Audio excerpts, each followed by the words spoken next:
Sell তো করতেছি, হুম। টাকা তো খুঁজে পাইতেছি না।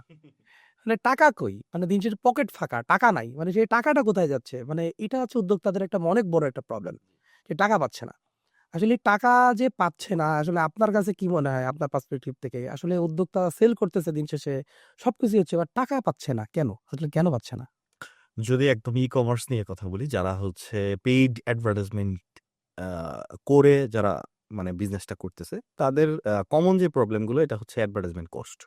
আমি যে কয়েকটা ফ্লোতে যদি যাই যে ১ নাম্বার ৩ টা পোরশনে কথা বলব। একটা হচ্ছে অ্যাডভার্টাইজমেন্ট কস্ট, দ্বিতীয় হচ্ছে কুরিয়ার সিস্টেম, তৃতীয় হচ্ছে তার ম্যাথমেটিক্স।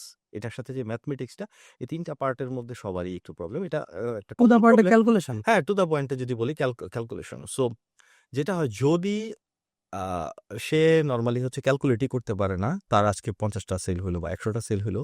সে এটাতে মনে করতেছে আমি তো অনেক সেল করে ফেলছি। সে ঐকিক নিয়ম করে না যে একটাতে ৳৩০০, ১০০ তে ৩০,০০০ টাকা প্রফিট আজকে হয়ে গেছে। ১ মাস পরে তার কাছে ৳৯,০০,০০০ থাকার কথা। ১ ডেফিনিটলি। মাস পরে যায়া দেখে তার সে তো কাছে তাই ২ লাখ খোঁজে। ২ লাখ টাকাও নাই। সো এটার কারণটা হচ্ছে তার অ্যাডভার্টাইজমেন্ট কস্ট কোথায় লিক হচ্ছে, তার টাঙ্কিতে কোথায় লিক আছে সে এটা দেখতেছে না। তার কিছু অবাঞ্ছিত কস্টিং যাচ্ছে। এটা হয় প্রচুর। আর সে ক্যালকুলেট করতে পারে না তার রিটার্ন পার্সেন্টেজ কত? রিটার্নের ড্যামেজ কত? দেখেন আপনি চিন্তা করেন আমাদের একজন উদ্যোক্তার প্রতিষ্ঠানে ডেইলি ৩০০ র উপরে রিটার্ন আসে। সে অনেক বড় সেল করে। সো তার ৩০০ র উপর রিটার্ন আসে। জাস্ট আপনি একটু ক্যালকুলেশন করেন ৩০০ রিটার্নে তার যদি একটা করে কুরিয়ারের পলি নষ্ট হয়, যেটা ব্র্যান্ডিং করা পলি ৳১০ করে সে বানায়, ৳৩,০০০। ৳৩,০০০ তার এখান থেকে বের হচ্ছে। মাসে কত? মাসে ৬,০০,০০০। কত ৯০,০০০ টাকা। ও সরি, ৳৯০,০০০ ৯০,০০০, হ্যাঁ। দেন হচ্ছে এখানে আরেকটা ক্যালকুলেশন হচ্ছে তার এই ৩,০০০ এর এড কস্ট, তার সরি এই ৩০০ এর এড কস্ট, তার বাকি ধরিতে সে ১,০০০ বিক্রি করে ৩০০ আসে। বাকি ৭০০ তে ডিস্ট্রিবিউট হচ্ছে। তার এই ৩০০ র জন্য তার ফোন কলস বিল আছে। ৩০০ র জন্য তার ওভারহেড কস্ট আছে, employee cost, electricity bill, AC and lighting return cost সব কত আছে? টোটাল, হ্যাঁ, রিটার্নের জন্য রিটার্নের যে ড্যামেজ পদ্ধতি, আছে। ড্যামেজ আছে। আ এই সবকিছু মিলে তার কিন্তু একটা সিগনিফিক্যান্ট অ্যামাউন্ট মান্থলি মাইনাস হচ্ছে। সেই ক্যালকুলেশনটা করতে পারতেছে না। আর সবচেয়ে বড় জায়গায় যেখানে আটকাচ্ছে সেটা হচ্ছে অ্যাডভার্টাইজমেন্ট কস্ট কমাইতে পারতেছে না। মেক্সিমাম তার ওই যে আগে যে টপিকগুলো আলোচনা করলাম আমরা, অফার ক্রিয়েশন থেকে শুরু করে, ওইগুলোতে ঠিক না থাকাতে কি হচ্ছে, সেল করতেছে সে দেখতেছে আমার তো ভাই হিউজ সেল হচ্ছে। হিউজ তো সেল লাভে হচ্ছে। যাচ্ছে। হ্যাঁ, আমি লাভে যাচ্ছি। আমি $২ সেল করতেছি, $২.৫ সেল করতেছি। বাট $২.৫ সেল করতেছে। সে লিড দিয়ে দেখতেছে, এড অ্যাকাউন্টে দেখতেছে তার $2, লেটস সে। হুম, হুম। হুম? এটা আল্টিমেট কত যে ঠেকছে? ১০০ আনছে $200। এবার একদম যদি ম্যাথ মিলিয়ে দিই আমি। ১০০ আনছে $200, ১০০ থেকে তার ২০ জন ফোন ধরে নাই, নেবে না, পরে জানাবো। ২০% অন্তত বাদ যাক। ডান। ৮০ ৮০ মিনিমাম ২০% রিটার্ন আসছে। তাইলে ৮০ ২০% এর ১৬ টা। তাইলে আমার আসতেছে হচ্ছে ওর কাছে ৬৪ টা। 60% থাকলো। ৬৪ টা ডেলিভারি হচ্ছে। এবার সে $2 আসতেছে। তার ধরেন ৳৫০০ গ্যাপ আছে। $2 এ আমার ৳২৫০ চলে যাচ্ছে। ৳২৫০ টিকতেছে। অ্যাকচুয়ালি কত টিকতেছে দেখেন? ৬৪ টাতে $200, রাইট? তাইলে কি $২.৫ যাচ্ছে? কস্টিং বেড়ে গেছে তো। $২.৫ প্লাস। কিন্তু সে তো $2 ধরে রাখছে। সে $2 ধরে রাখছে। আসলে $২.৫ না, প্রায় $৩, পৌনে $৩। তাহলে কি ৳৩৫০ তার চলে যাচ্ছে শুধু অ্যাডভার্টাইজমেন্টে। এবার তার টিকতেছে কত ৫০০ তে? ৳১৫০। এবার আসেন তার ওই যে ৩০ টা ১৫ টা ২০ টা যে রিটার্ন রিটার্ন। আসতেছে, ওইখান থেকে তার ধরেন আরো লস হচ্ছে ওই আরো এই ধরেন জায়গায়, হ্যাঁ, ৳30-40 চলে গেছে। ৳40 চলে যাচ্ছে। তো এই মিলে দেখা গেছে কি তার আসলে লাভ হচ্ছে ৳১১০। সে চিন্তা করতেছে ৳২৫০। আবার অফার দিছে, সাপোজ ধরেন ডিসকাউন্ট। অনেক সময় যে হ্যাঁ, মার্কেটে হ্যাঁ, প্রাইজিং এটা অমুক ভাই কমে দিচ্ছে, আরো কমায় দিচ্ছে। আরো কমায় দিচ্ছে। তো আল্টিমেটলি কি হইতেছে, সে ৳১১০ ক্যালকুলেট করতেছে না। ৬৪ টাতে যে তার ৳৬,৪০০ প্রফিট হইতেছে বা ৳৭,০০০ প্রফিট হইতেছে, সেই ক্যালকুলেশন করতেছে কি ৳২৫০ করে, তো ৳১৫,০০০ হয়তো প্রফিট চলে আসছে আজকে বা ১২-১৩,০০০। অ্যাকচুয়ালি তার আসছে ৳৭,০০০ ভাই। তাইলে সে ৳৭,০০০ দিয়ে মাস শেষে ৩-৭-২১, ২,১০,০০০। ২,১০,০০০ বেতন দিচ্ছে, এমপ্লয়ি স্যালারি দিচ্ছে, দিয়ে সে চিন্তা করতেছে আমার তো প্রফিট 9,০০,০০০। ৯ খরচ লাখের ৫,০০,০০০, এইটাই। ৪,০০,০০০। সে চিন্তা করতেছে কি ১০০ সেল ৩০০ করে ৯ লাখের ঐকিক নিয়ম করে রাখছিল। বাট অ্যাকচুয়ালি ২,১০,০০০ আসছে। বাট সে এক্সপেন্স করেছে ৪,০০,০০০। হ্যাঁ, তার কাজ করতে হবে কোন পোরশনটাতে? তার অ্যাডভার্টাইজমেন্ট কস্ট কমাইতে হবে, তার রিটার্ন পার্সেন্টেজ কমাইতে হবে। এক্সাক্টলি। এই জায়গাটায় ভাই কাজ করতে হবে। আপনার পার্সপেক্টিভটা একটু শেয়ার করেন প্লিজ। ভাই আমার পার্সপেক্টিভ হচ্ছে ম্যাক্সিমাম উদ্যোক্তা মানে বিজনেসের টাকা, নিজের টাকার এই জায়গায় ডিফারেনশিয়েট করে না। আচ্ছা। মানে ব্যবসার অ্যাকাউন্ট আর নিজের অ্যাকাউন্ট এক করে ফেলে। মানে হুম, টান যখন দেয় ব্যবসা থেকে আরামসে গরম করতে, মানে খরচ করতেছে। এই যে হুম, ক্যালকুলেশন হুম, আসতেছে তো, হুম, হুম, হুম, খরচ করতেছে। হুম, তো খরচ করার পরে অ্যাকচুয়ালি দিন শেষে যখন ব্যবসার টাকা নিজের টাকার মধ্যে কোনো পার্থক্য থাকে না, তখনই যে গড়বেলটা এখানে লাগে, কারণ হিসাব নাই তো। এসব তো অ্যাকচুয়ালি হিসাবটা অনেক গুরুত্বপূর্ণ একটা পার্ট, হিসাব। কারণ ভাই দেখেন, আপনি এই যে মানে প্রোডাক্টের কথা আপনি যেমন বললেন না, এই প্রোডাক্টের প্রাইসিং এই সমস্যা।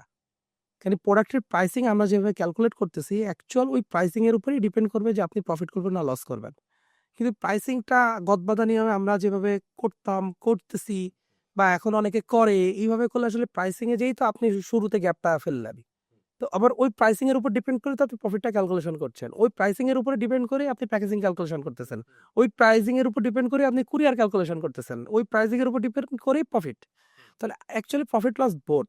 তো আপনি যখন অ্যাকচুয়ালি একটা অফার তৈরি করবেন, ডেফিনিটলি যখন এখন অফার মানে আমি যাই বলি না কেন, সেটা আপনি ডিসকাউন্ট বলেন, আপনি ভ্যালু অ্যাড বলেন, আপনি কম্বো বলেন, আপনি যাই বলেন না কেন, বাট আল্টিমেটলি এই ডিসিশনটা নেবেনটা কি দেখে? ওই প্রাইসিং দেখে।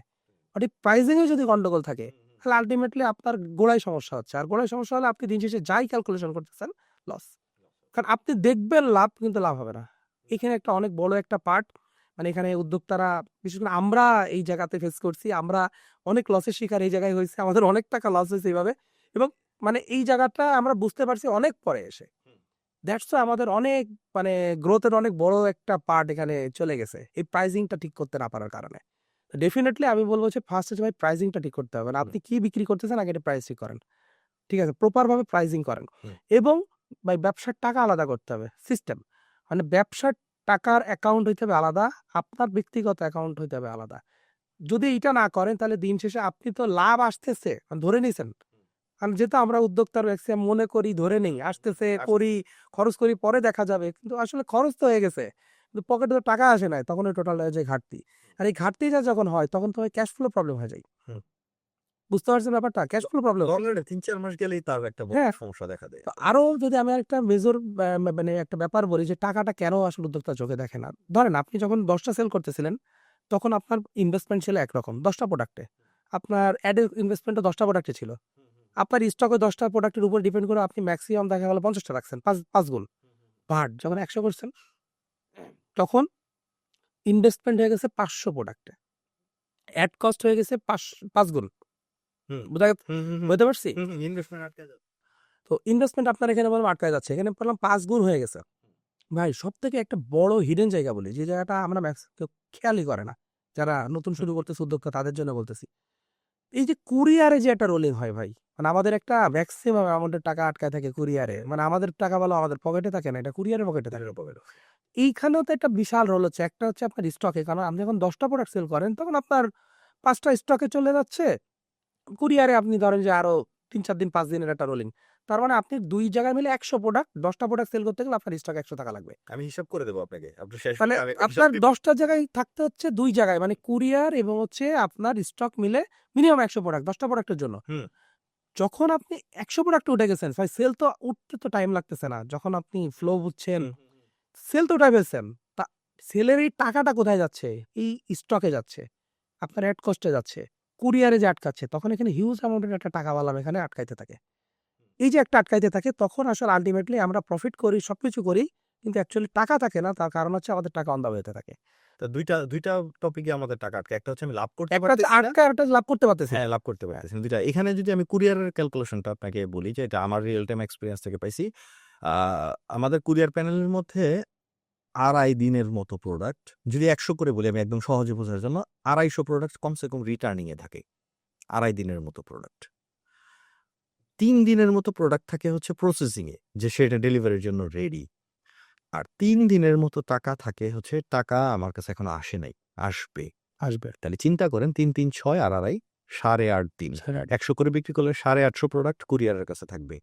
পুঁজি লাগবে। আর স্টক তো থাকবে, ডেলিভারি দিবেন না। এইবার আমি যদি ১০০ করে সেল করতে চাই, আমার অন্তত ৫০০ থেকে ১,০০০ প্রোডাক্ট থাকতে স্টকে হবে। ১ সপ্তাহ প্রোডাক্ট লাগে। এর নিচে হইলে আমরা পারি না। তাইলে এই ইনভেস্টমেন্টটা আমার কাছে আছে কিনা? আছে কিনা? ভাই ক্যালকুলেটিভ রিস্ক নিতে হবে। রিস্ক না। Calculative risk. রিস্ক নিলেই হবে। হ্যাঁ ভাই, রিস্ক না নিলে আমি বড় হবো কেমনে? ভাই বড় হইতে গেলে ক্যালকুলেটেড রিস্ক নেওয়া লাগে। Calculative risk. আপনার জন্য এটা অ্যাপ্রোপ্রিয়েট কিনা? ভাই এই আমি কয়েকদিন আগে একটা পোস্ট দিছিলাম ভাই, বুঝছেন? এখানে অনেকেই মতের অমিল, এই যে বললাম না পার্সপেক্টিভ থেকে। আমি বলছিলাম যারা যারা ফাউন্ডার তাদের কাজ হচ্ছে চিন্তা করা, ক্যালকুলেট করা, ডিসিশন। ডিসিশন নেওয়া। জি। এর বাইরে একজন ফাউন্ডারের কোনো কাজ নাই। আপনাকে যদি অপারেশনাল লেভেলে কাজ করতে হয় তাহলে আপনি সিওর থাকেন আপনার টিম এখনো ওই লেভেল পর্যন্ত যায় নাই। যার কারণে আপনার অপারেশন ঢুকতে হচ্ছে। এখন ভাই এই কথাটা আমি কেন বলছি? আমি কি ভুল বলছি? মানে না। আপনার পার্সপেক্টিভ কি? আমি যে কথাটা বললাম? এইটা রাইট কথা কার জন্য? যে ওই লেভেলে উঠছে। এক্সাক্টলি। পারফেক্ট। এখন হ্যাঁ, যদি আমি ওই যে আমরা যখন বাসায় বসে কাজ করছি, আমি ড্রইং রুম থেকে প্যাকেজিং শুরু করছি। আমার তখন আমার জন্য থিংকিং, ডিসিশন মেকিংটা মেইন ওয়ার্ক না। না ওইটাও এক্সিকিউশন, তার পাশাপাশি অপারেশন। প্যাকেজিং, কুরিয়ার দেওয়া, টাকা আনা, টাকা দিয়ে আবার মাল কিনে আনা সবকিছু আমার জন্য তখন। সেটাই। বাট আমি যে ওয়ার্ডটা বলছি যে আপনি ভাই একটা উদ্যোক্তা যদি রাইট চিন্তা না করতে পারে, হুম। রাইট ক্যালকুলেশন না করতে পারে, রাইট ডিসিশন না নিতে পারে, ভাই পুরো অপারেশন এক্সিকিউশনটাই ডিজাস্টার হয়ে যাবে।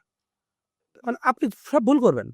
তো এই জন্য একজন ফাউন্ডারের এই জায়গাটা খুবই গুরুত্বপূর্ণ যে ঠান্ডা মাথায় চিন্তা করে কাজগুলো করা, ক্যালকুলেশন করা, কোথায় টাকা যাচ্ছে, কিভাবে যাচ্ছে, এই ডিসিশনটা নেওয়ার ইম্প্যাক্টটা কি? এই জন্য তোমার মাথাটা ঠান্ডা করে ডিসিশনটা নিতে হবে। এর সাথে আমি এডিশন করতে চাই একটা জিনিস যে আপনার এই থিংকিং এর ক্ষেত্রে ঠান্ডা মাথার সাথে ডাটা বেসড থিঙ্কিং থিংকিং করতে হবে। এক্স্যাক্টলি কমন সেন্স থিংকিং না। এটাই কমন সেন্স দিয়ে হবে না ব্যবসা কোনোদিন। এটাই। তো এখন দেখেন ম্যাক্সিমাম উদ্যোক্তা আছে আমি এখানে দেখছি যে ১০০ সেল ধাম করে ২০০ বানায় ফেলছে। ২০০ বানানোর জন্য কি, কি লাগে? মানে সাপোজ আমি যদি বলি মানে এই চিন্তাটা ম্যাক্সিমাম আমি দেখছি অনেকে করে না। সেল আসতেছে বাড়ায় দাও। ডলার বাড়লে মানে মানে ব্যাপার হচ্ছে ডলারটা বাড়ায় দাও। ভাই মানে এই অনলাইনের ক্ষেত্রে ম্যাক্সিমাম উদ্যোক্তাদের জন্য এটা একটা ধস নামার একটা কারণ। আসছে বাড়াই দাও, বাড়াই দিছে। তাহলে যখন বাড়াই দিছে, হ্যাঁ, হয়তোবা ১৫ দিন সেল খুব ভালো যাচ্ছে।